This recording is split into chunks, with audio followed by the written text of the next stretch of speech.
उसकी पूर्ति करने के लिए अपने अपने क्षमता के अनुसार सक्रिय है।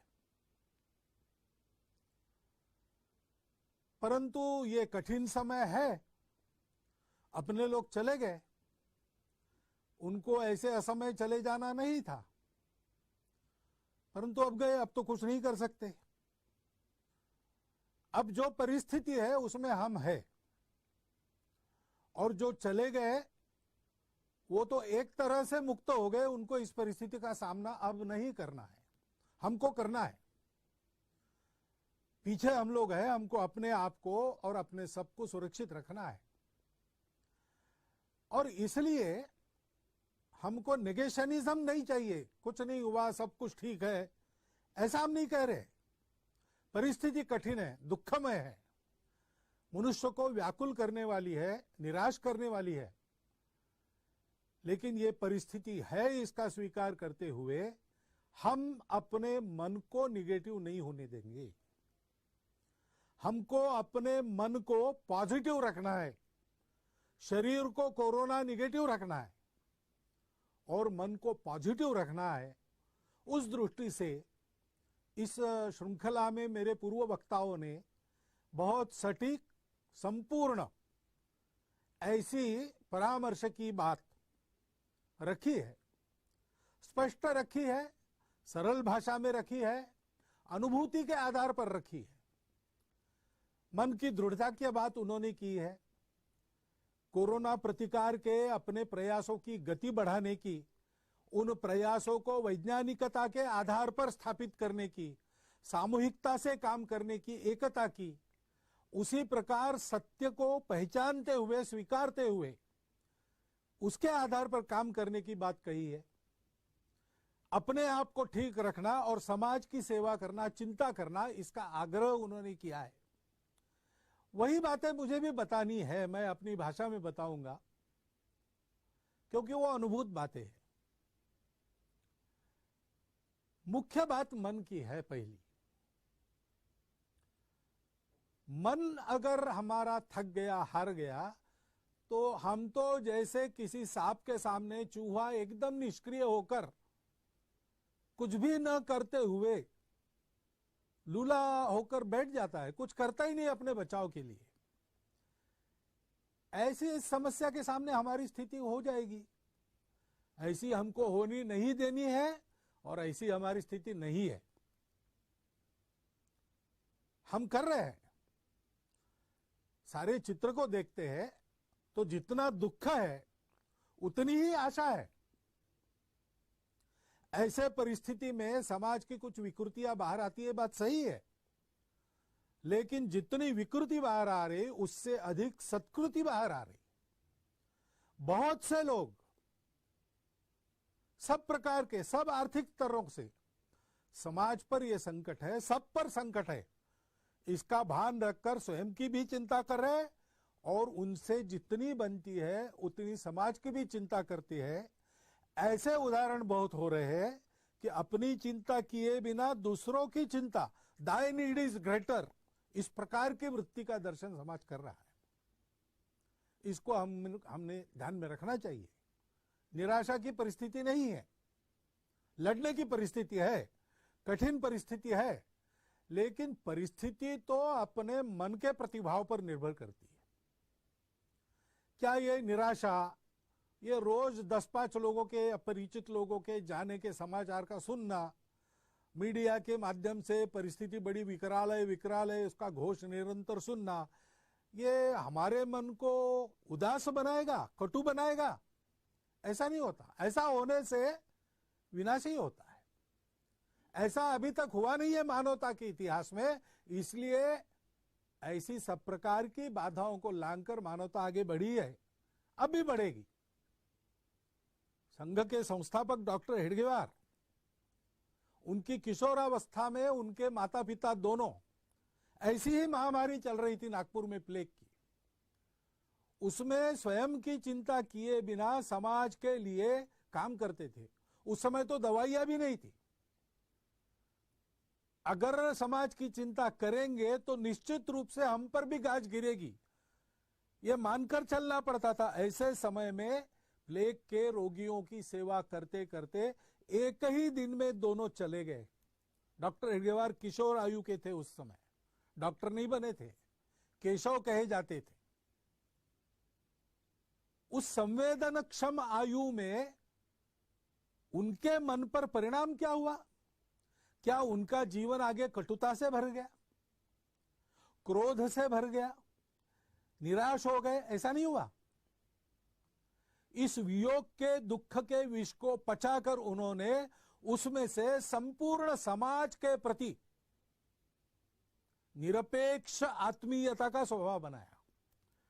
जिनका जिनका उनके साथ संबंध आया है विचारधारा से, उनके हो न हो, लेकिन वो एक बात बता कहते हैं कि डॉक्टर हेडगेवार यानी स्नेह प्रेम, ऐसा उनका स्वभाव बना।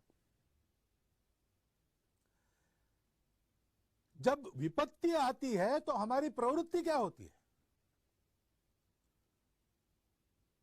हम जानते हैं, हम भारत के लोग हैं, हम जानते हैं कि ये जीवन जरा मरण का चक्र चलते रहता है। मनुष्य एक न एक दिन जैसे पुराने कपड़े, मैले कपड़े छोड़कर नए कपड़े बदलता है, वैसे पुराना शरीर निरुपयोगी हो गया, उसको छोड़ देता है, दूसरे जन्म में आगे बढ़ने के लिए नया शरीर धारण करके आता है। ये जानने वाले हम लोग हैं। हमको ये बातें डरा नहीं सकती, निष्क्रिय निराश नहीं बना सकती। ब्रिटेन के पंतप्रधान बने चर्चिल, उसके बाद उनके कार्यालय में उनके टेबल पर एक वाक्य लिखा रहता था। वो वाक्य क्या था? Please understand that there is no pessimism in this office. We are not interested in the possibilities of defeat. They do not exist.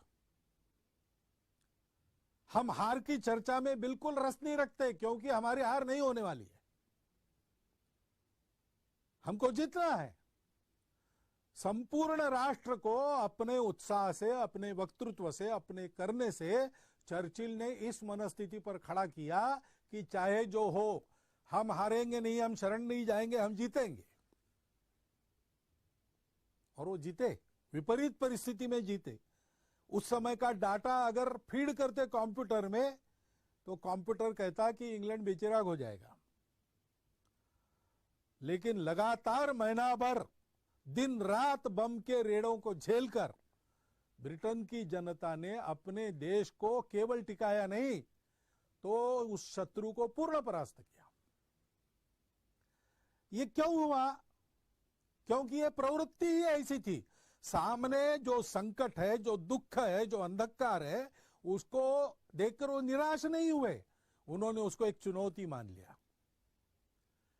हमको भी ऐसा संकल्प करके इस चुनौती से लड़ना है और संपूर्ण विजय इस पर पाएंगे, तब तक सतत प्रयास करते रहना है।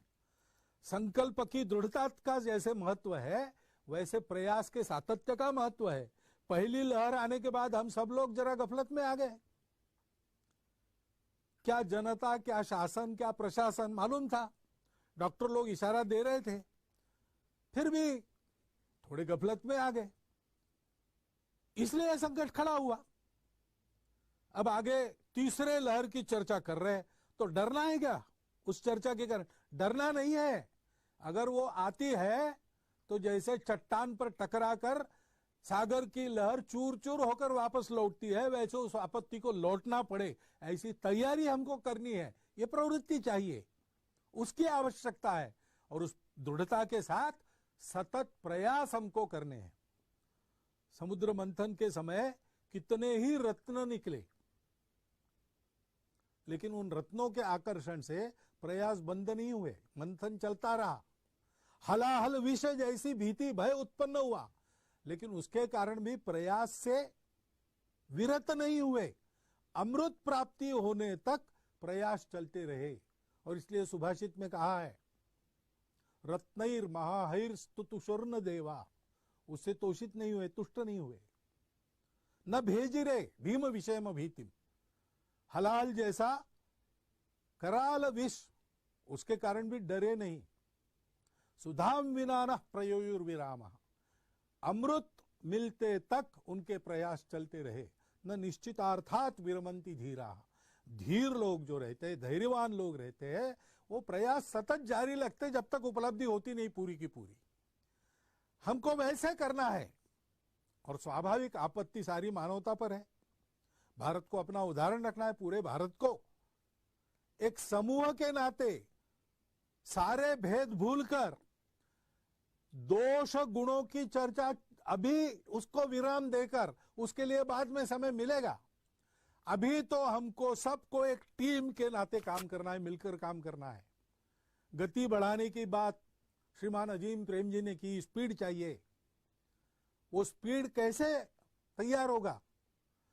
सब लोग परस्पर एक टीम बनकर काम करेंगे। अभी पिछले बार पूना शहर में और इस बार भी उस शहर के उद्योजक, बड़े व्यापारी, प्रशासन के लोग, डॉक्टर लोग, अस्पतालों के कर्मचारी, जनता के संगठनों के प्रतिनिधि, सब ने मिलकर एक समूह बनाया पीपीसीआर नाम का, और बहुत अच्छी तरह से अत्यंत कठिन परिस्थिति का सामना करके उसमें से वो निकल आए।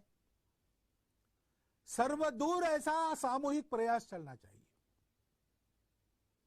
देर से जागे तो कोई बात नहीं, सामूहिकता के बल पर अपनी गति बढ़ाकर हम ये जो सारा अंतर पड़ा है, बैकलॉग है, उसको भर के आगे निकल सकते हैं। निकलना चाहिए। कैसे करना? पहले तो अपने आप को ठीक रखना, और ठीक रखने के लिए पहली बात है संकल्प की दृढ़ता, प्रयास का सातत्य, धैर्य। प्रयत्न करने से एकदम परिणाम नहीं होता, थोड़ा देर लगता है परिणाम आने को, तब तक धैर्य रखना पड़ता है, लगे रहना पड़ता है। दूसरी बात है सजगता। हम सजग रहे तो बहुत अच्छा बचाव सजगता के कारण ही हो सकता है। और सक्रियता, सजगता के पहलू है स्वयं सजग रहना, क्या व्यायाम करना, उसके बारे में बताया है। प्राणायाम का उल्लेख हुआ है, ओंकार का उल्लेख हुआ है, दीर्घ श्वसन का उल्लेख हुआ है। अन्य भी जो व्यायाम अपने शरीर की प्रतिकार शक्ति, श्वसन की क्षमता, प्राणों की तेजस्विता बढ़ाने वाले, वो मन को भी बनाते हैं। ऐसे व्यायाम है, सूर्य नमस्कार जैसे हम कर सकते हैं, हमको करना चाहिए। सीखने को तो आजकल मिलता है, प्रत्यक्ष कहीं जाकर सीखने की आवश्यकता नहीं, ऑनलाइन सीखने की भी आजकल व्यवस्था हो गई है। और इन बातों को समझने वाले, सिखाने वाले तो आजकल अभ्यास के कारण आसपास भी मिलते हैं। बहुत कठिन क्रियाएं नहीं है, उसको करना। आहार ठीक रखना, शुद्ध स्वच्छ सात्विक आहार करना, शरीर की ताकत को बढ़ाने वाला आहार करना, उसके बारे में भी बहुत सारी जानकारी इंटरनेट पर आपको मिलती है। लेकिन जानकारी के बारे में ध्यान रखना। जो कहा गया कि वैज्ञानिकता का आधार लेना चाहिए, वैज्ञानिकता क्या है? परीक्षा करके लेना।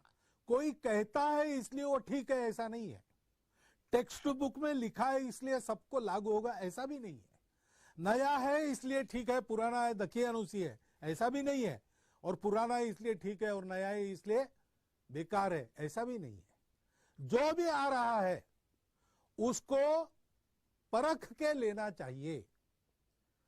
तज्ञ लोग, आप्त लोग, हमारा स्वयं का अनुभव और उसके पीछे का वैज्ञानिक तर्क, इसकी परीक्षा करनी चाहिए। पुराणम नित्यवन साधु सर्वम न चापि काव्यम नवम इति अवध्यम संतः परीक्षान्यतरत भजन्ते मूढ़ पर प्रत्ययने बुद्धि। हमारे तरफ से बेसिर पैर की कोई बात समाज में न जाए, और बेसिर पैर की कोई बात समाज में चल रही तो उसके बलि हम न बने, इसकी चिंता करनी है। आयुर्वेद अपना एक सिद्ध शास्त्र है, उसके अनेक नुस्खे हैं, अनुभूत है, परंपरा में चल रहे हैं। आयुर्वेद का तर्क उसके पीछे है, उसका उपयोग करने में कोई दिक्कत नहीं। लेकिन आयुर्वेद के नाम पर कई बातें ऐसी चलती रहती है।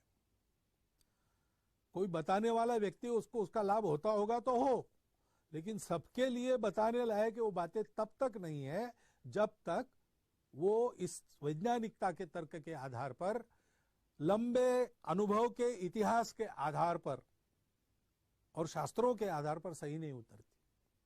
और इसलिए सावधानी रखकर ऐसे उपचार और आहार का सेवन करना, विहार का भी ध्यान रखना। युक्ताहार विहारस्य युक्त कर्मसु चेष्टसु। शरीर को, मन को अशक्त बनाने वाले कर्मों को छोड़ दीजिए। खाली रहना बंद कीजिए, खाली मत रहिए, कुछ ना कुछ नया सीखिए।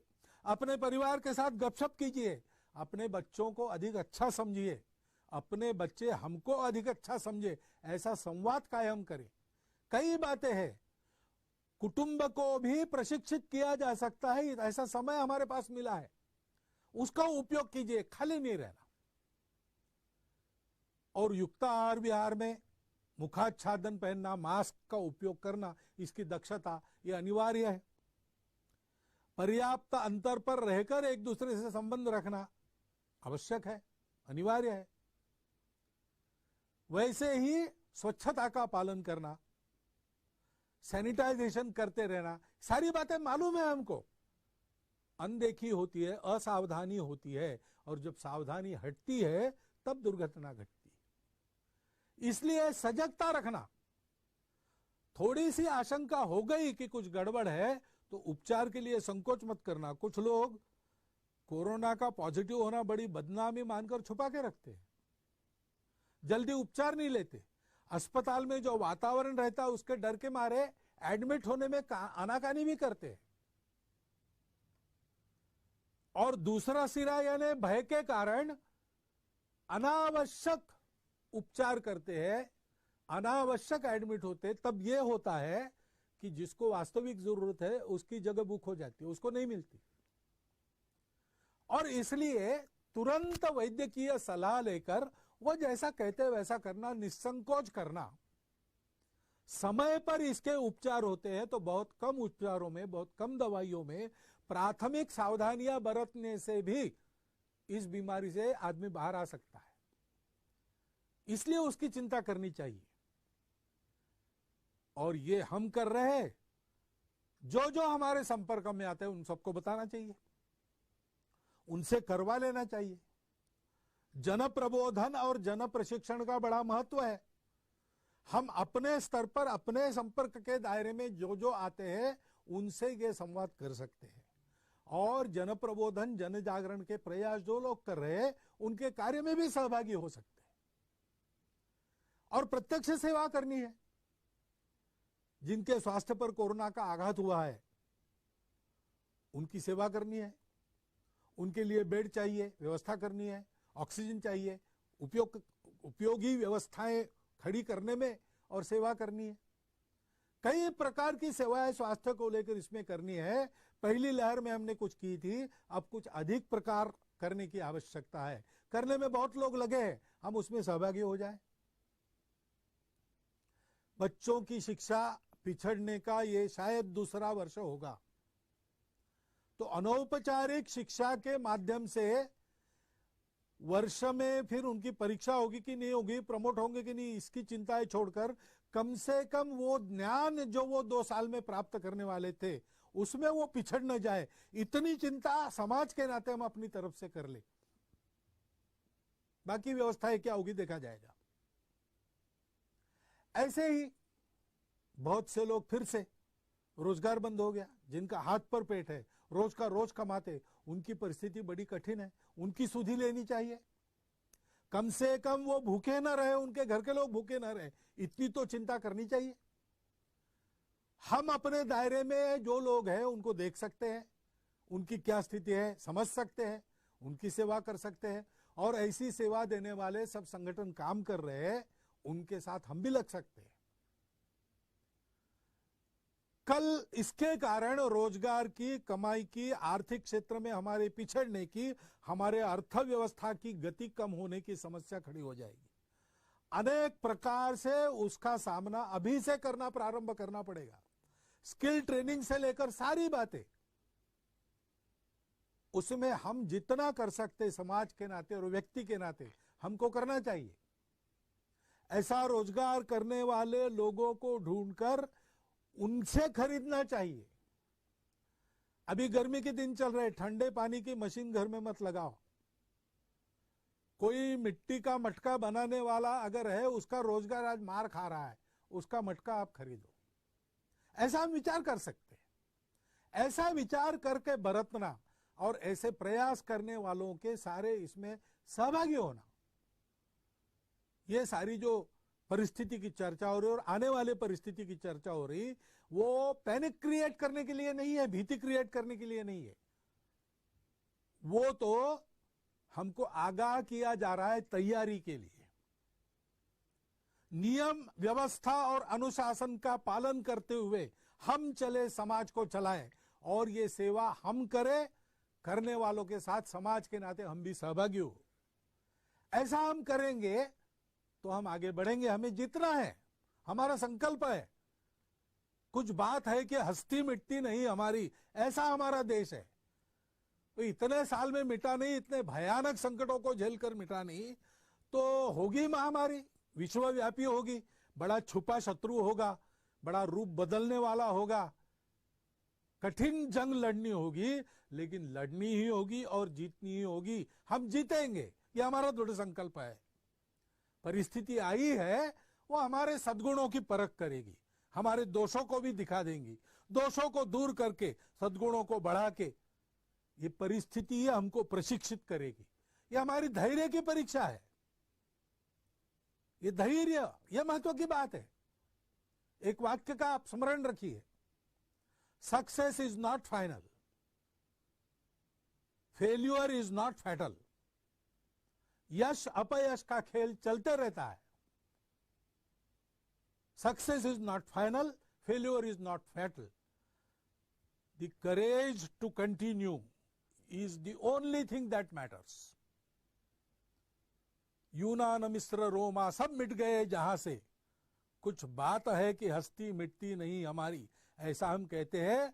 तो उस हस्ती में हमारा सत्य का साक्षात्कार हमारे पूर्वजों ने जो हमको सौंपा, और पीढ़ी दर पीढ़ी उस सत्य का आचरण करने वाली संस्कृति दी, वो संस्कृति और हमारा इस यशापयश के आघातों में उनको पचाकर आगे बढ़ना, यश को भी पचाना, अपयश को भी पचाना, और करेज टू कंटिन्यू, उस धैर्य की प्रवृत्ति के साथ सत्य प्राप्त होने तक सतत प्रयास का दृढ़ संकल्प रखते हुए आगे बढ़ना, ये बात है। वो बात हमारी है, उसके बल पर हम जीतेंगे, उसका प्रदर्शन हम सब लोग करें, ये परिस्थिति की मांग है। हमको अपने समाज के ज्येष्ठों का परामर्श इसके पहले के सब व्याख्यानों में मिला है, उसका यह अर्थ हृदयंगम करके हम प्रयासों में लग जाए। निराशा का कोई कारण नहीं, हम जीतेंगे, ये बात निश्चित है। सजग रहना पड़ेगा, सक्रिय रहना पड़ेगा, इतनी ही बात ध्यान में रखनी है। इतनी बात आपके सामने रख के मैं अपने निवेदन को विराम देता हूं। बहुत बहुत धन्यवाद।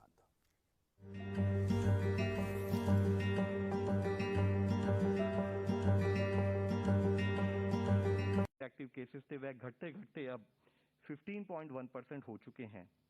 इसी तरीके से 3 मई से एक रिकवरी में भी हम एक ग्रोथ देख रहे हैं, जहां हमारी रिकवरी परसेंटेज ओवरऑल अराउंड 81.7% थी, वह बढ़ते बढ़ते 83.83% के करीब हो चुकी है।